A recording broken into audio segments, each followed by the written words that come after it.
Dear students, आज जो आपका पेपर चल रहा है बीएससी पार्ट थर्ड के अंदर जो पेपर थर्ड है प्लांट एम्ब्रियोलॉजी, उसके अंदर मेरा टॉपिक है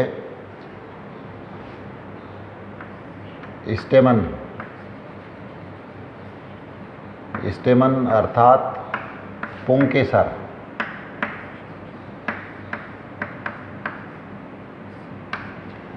हम पहले पढ़ चुके हैं कि स्टेमन फ्लावर का मेल रिप्रोडक्टिव ऑर्गन है और स्टेमन के अंदर क्या बनते हैं? Pollen grains. मैंने आपको शुरुआत में बताया था कि flower is a modified shoot, यानी फ्लावर के अंदर जितने भी अपेंडेजेस हैं वो अपेंडेजेस एक लीफ के ही मॉडिफिकेशन होते हैं और स्टेमन भी उसी में से ही एक अपेंडेज है।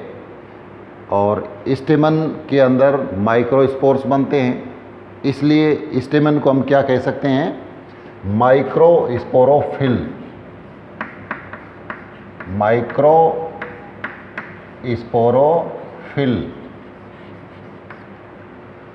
तो इस पार्ट के अंदर हमें पढ़ना है स्टेमन की स्ट्रक्चर, एनाटॉमी, इसका डेवलपमेंट किस तरीके से हुआ है और इसके अंदर माइक्रोस्पोर्स का विकास किस प्रकार से होता है। तो ये एक मेल पार्ट है जिसमें हमें जाना होगा कहाँ तक? Up to development of male gametes, वहाँ जा कर के ये पार्ट पूरा होगा। तो सबसे पहले मैं आपको बताऊं, स्टेमन फ्लावर्स के अंदर बहुत सारे पाए जाते हैं। इनकी संख्या एक से लेकर के अनेक तक हो सकती है। डाइथिकस और मोनोथिकस दो तरह के स्टेमन्स होते हैं। डाइथिकस का मतलब द्विकोष्ठीय,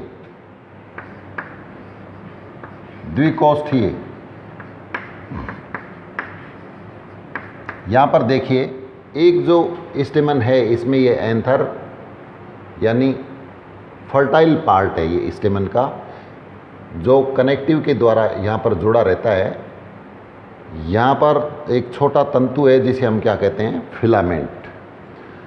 और यंग स्टेज के अंदर यानी जब फ्लावर का विकास हो रहा होता है उस समय इसकी स्ट्रक्चर बिल्कुल एक नोब की तरह से होगी। जब हम इसका डेवलपमेंट पढ़ते हैं तो हम देखेंगे कि धीरे धीरे इसके अंदर ये स्ट्रक्चर प्राप्त होती है, ये स्ट्रक्चर प्राप्त होती है। तो डाइथिकस जो एंथर है उसके अंदर दो एंथर लोब पाए जाते हैं। डाइथिकस स्टेमन के अंदर दो एंथर लोब पाए जाते हैं, दो परागपालियाँ पाई जाती हैं। और प्रत्येक पाली के अंदर जैसे मान लो यहाँ तक एक ये वाला पार्ट, जैसे मैंने इसको यहाँ पर दिखाने की कोशिश की है, ये यहाँ से लेकर के यहाँ तक एक लोब है और इस लोब के अंदर ये जो आपको चैम्बर्स नज़र आ रहे हैं, ये वाले जो चैम्बर आपको दिख रहे हैं, ये दो हैं, दूसरी तरफ दो हैं। तो इस प्रकार से कुल एक डाइथिकस यानी द्विकोष्ठीय पुंकेसर के अंदर कितने पोलन सैक हो गए? 4। यानी इसमें 4 लघु बीजाणुधानियाँ पाई जाती हैं। किसके अंदर? डाइथिकस एंथर के अंदर। तो ये टेट्रास्पोरेंजेट हो गया। डाइथिकस कैसा हो गया? ये चतुष बीजाणु की है, टेट्रास्पोरेंजिएट।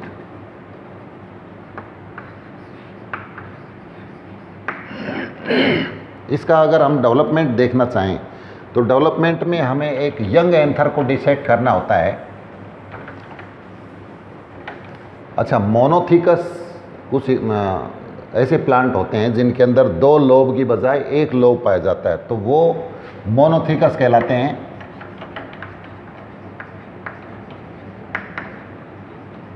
और वो बाइस्पोरेंजिएट होंगे।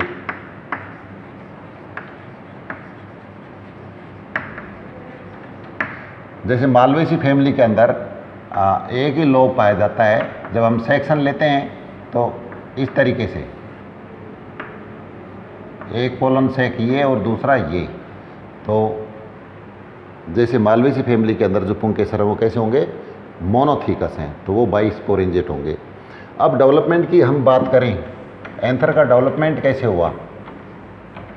डेवलपमेंट में हम यंग स्टेज में अगर इसको काट करके देखते हैं तो हमें सिर्फ एपिडर्मिस से घिरा हुआ एक टिश्यू होता है, जैसे ये एपिडर्मिस है, और समान कोशिकाओं का एक टिश्यू है, होमोजीनियस मास ऑफ सेल्स, बस यही इसमें दिखाई देता है। धीरे धीरे इसके अंदर शेप बदलती जाती है, जैसे इसमें लोब बनने शुरू हो जाते हैं। पहले 2 लोब बनेंगे और 2 लोब के बाद में कितने लोब बनने शुरू हो जाते हैं, इसके अंदर 4 लोब बनने शुरू हो जाते हैं। और प्रत्येक लोब की ओर, जैसे ये 1 लोब 2 3 4, प्रत्येक लोब की ओर एपिडर्मिस से नीचे की ओर कुछ सेल्स एक्टिव हो जाती हैं। हाइपोडर्मल परत की जो सेल्स हैं वो एक्टिव हो जाएंगी। ये सेल्स आर्किस्पोरियल सेल कहलाती हैं। क्या कहेंगे इसको,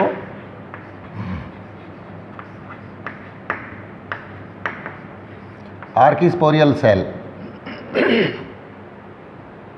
ये आर्किस्पोरियल सेल्स ही आगे चल करके बार बार डिवाइड होती हैं और ये वाला पार्ट यानी पोलन सैक या लघु बीजाणुधानी बनाती हैं और इसकी वॉल लेयर्स बनाती हैं। आप यहाँ देख रहे हो पोलन सैक से लेकर के यहाँ तक ये पोलन सैक है और ये वाला पार्ट यहाँ से लेकर के यहाँ तक ये सारा एंथर की वॉल है। तो ये डेवलपमेंट होता है। यहाँ पर एक एक पार्ट जैसे मैं इसको लेकर के देखूं, सबसे पहले जैसे ये एक लोब हम इसको लेकर के देखें तो सबसे बाहर ये एपिडर्मिस हो गई,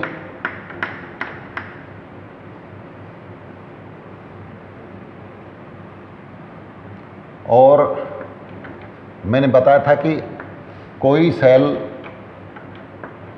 एक्टिव हो जाती है प्रत्येक लोब की ओर एक से अधिक कोशिकाएं भी, ये सेल आर्किस्पोरियल सेल कहलाती हैं। तो ये आर्किस्पोरियल सेल पेरिक्लाइनल डिवीजन के द्वारा डिवाइड होगी और पेरिक्लाइनल डिवीजन के द्वारा डिवाइड हो करके 2 सेल बनाएगी। बाहर की तरफ जो सेल बनती है, जैसे स्टार्टिंग हम इससे करें, ये आर्किस्पोरियल सेल होगी,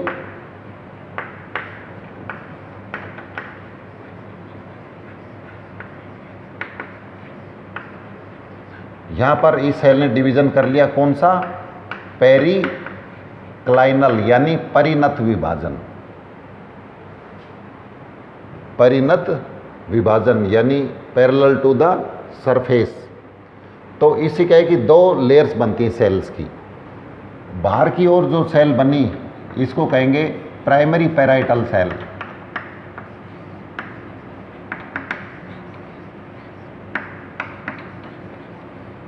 और अंदर की ओर प्राइमरी स्पोरोजिनस सेल।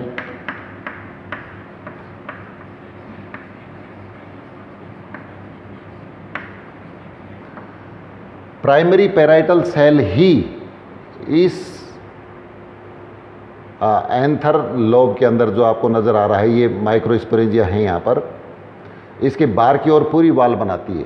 कौन बनाती है, ये प्राइमरी पैराइटल सेल बार बार डिवीजन करके। और प्राइमरी स्पोरोजिनस सेल विभाजन करके ये टिश्यू बना लेती है जिसे स्पोरोजिनस टिश्यू कहते हैं, और इसी की सेल्स किसके अंदर बदल जाती हैं, स्पोर मदर सेल्स के अंदर। तो अब जैसे एक एक को हम इसको डिटेल लेकर के देखें, प्राइमरी पैराइटल सेल किस तरीके से डिवाइड होगी, देखिए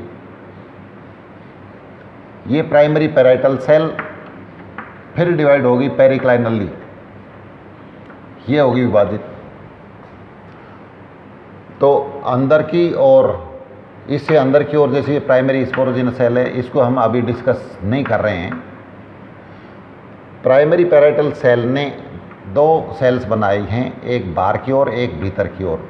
भीतर वाली जो सेल्स है वो मेरिस्टेमेटिक रहेगी और बाहर वाली सेल बार बार फिर उसी तरीके से डिवाइड करेगी, लेकिन इसमें डिवीज़न एंटीक्लाइनल होंगे इस तरीके से।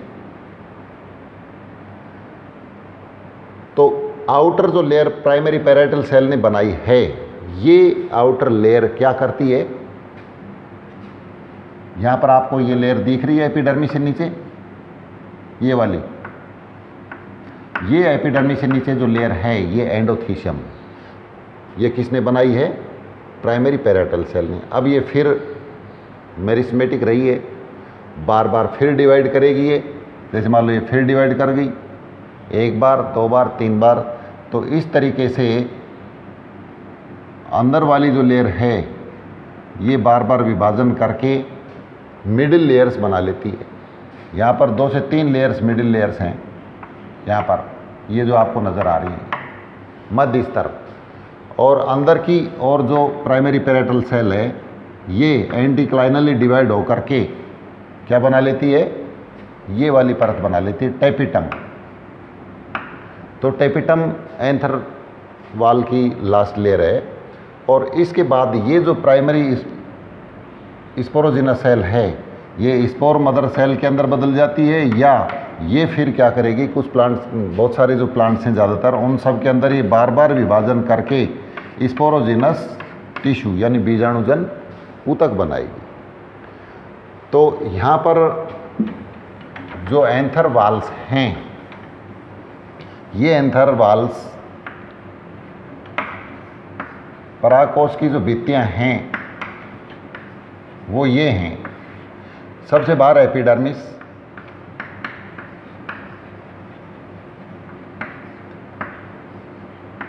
Endodermis,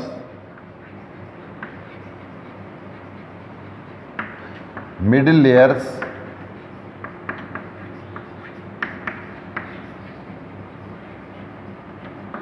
and tapetum. ये एंथर वाल्स हैं।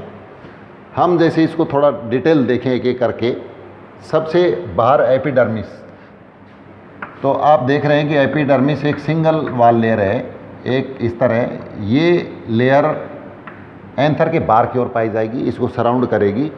और सबसे बड़ी खासियत इस परत के अंदर यानी इस लेयर की जो सेल्स हैं वो anticlinally, perpendicular to the surface, anticlinally divide करेंगे, क्योंकि मान लो यहाँ पर ये एंथर इस साइज़ का है और कुछ समय बाद अगर इसका ये साइज़ होता है तो अंदर वाले टिश्यू से सामंजस्य बिठाए रखने के लिए एपिडर्मिस की सेल्स को भी डिवाइड होना पड़ता है, क्योंकि अगर डिवाइड नहीं होगी तो ये फट जाएगी परत। इसलिए अंदर वाले टिश्यू के साथ समानता बनाए रखने के लिए ये भी डिवाइड होती है। जब अंदर सेल्स डिवाइड होंगी तो एपिडर्मिस भी डिवाइड होगी। तो एपिडर्मिस की सेल्स टेंजेंशियली इलोंगेटेड होती हैं और चपटी होती हैं।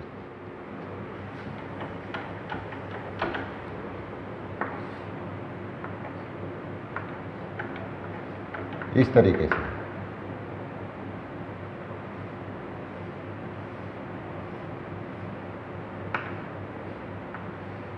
ये एपिडर्मिस हो गई एंथर की। इसके बाद जो अंदर की ओर जो लेयर बनती है एपिडर्मिस से नीचे वो है एंडोडर्मिस, या हम इसे एंडोथीशियम कहते हैं। क्या कहेंगे इसको, एंडोथीशियम। तो दूसरी जो लेयर है, सही वर्ड इसके लिए है एंडोथीशियम। एंडोथीशियम सिंगल लेयर होती है, कुछ प्लांट्स के अंदर बाई लेयर भी होती है। एंडोथीशियम की खासियत है कि ये रेडियली इलोंगेटेड होती है। रेडियली कैसे होगी, इलोंगेटेड। और कुछ प्लांट्स ऐसे मैंने बताया कि उनके अंदर एंडोथीशियम कैसे होगी, बाई लेयर, जैसे कॉक्सिनिया इंडिका,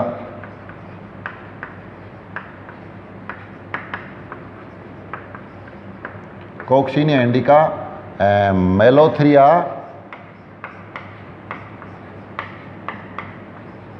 मेडेरा स्पाटाना।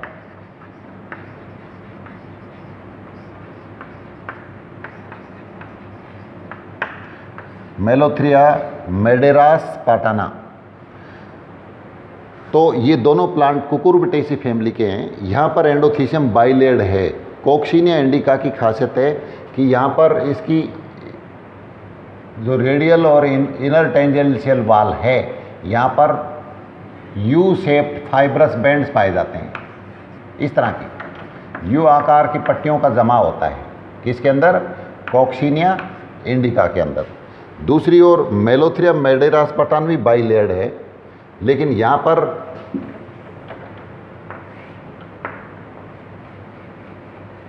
जैसे ये बाइलेड होगी,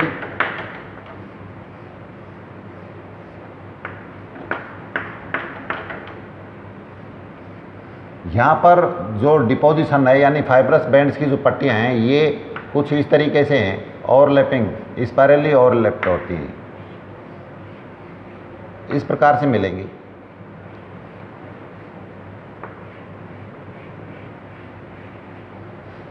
तो endothecium is very very important anther wall and meant especially for the dehiscence of anther.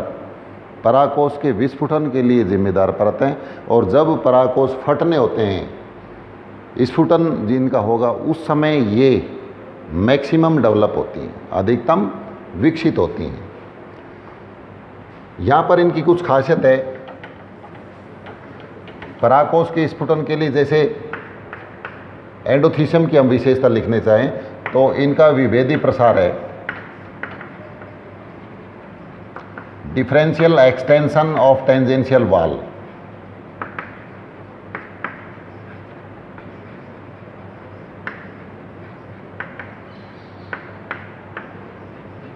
जो इनकी वाल हैं, ये वाली जो वाल हैं, जैसे इधर तो जमाव है नहीं, इधर जमाव है, तो जहाँ जमाव होगा ये नमी को पकड़ लेगा, तो हाइग्रोस्कोपिक नेचर होगी इनकी।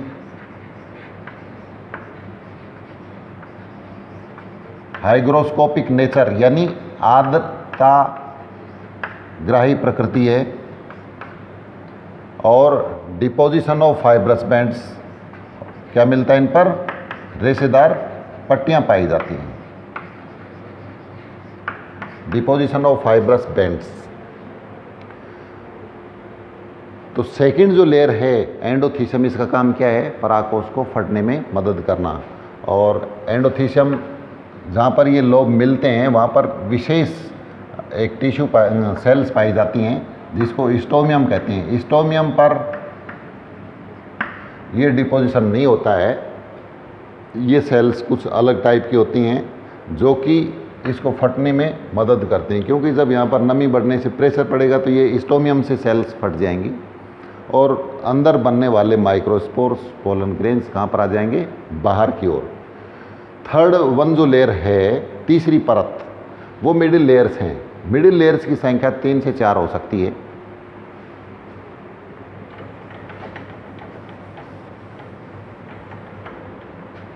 तीसरी परत कौन सी है? मध्य स्तर।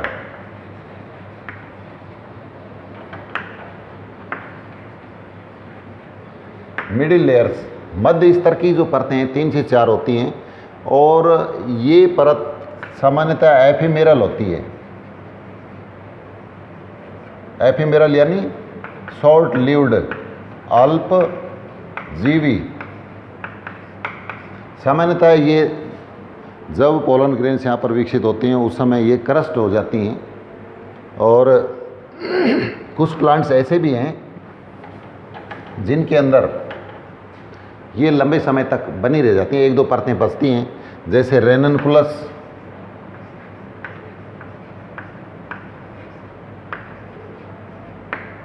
And lilium. इन प्लांट्स में देखा गया है कि मिडिल लेयर्स कुछ समय तक बची रहती हैं। मिडिल लेयर्स का काम क्या है? कुछ फूड न्यूट्रिएंट्स को, कुछ खाद्य पदार्थ को स्टोर्ड रखना। किसके लिए? क्योंकि टेपिटम जो फूड प्राप्त करेगी डेवलपिंग पोलन ग्रेन्स माइक्रोस्पोर्स के लिए, वो कहाँ से लाएगी टेपिटम? बाहर वाली परतों से ही। तो इस तरह से मिडिल लेयर्स का काम क्या है? फूड को, स्टार्च वगैरह को कलेक्ट करके रखना। चौथी जो इम्पोर्टेंट परत है वो कौन सी है? टेपिटम। टेपिटम परत एक इम्पोर्टेंट लेयर है और न्यूट्रिटिव लेयर है।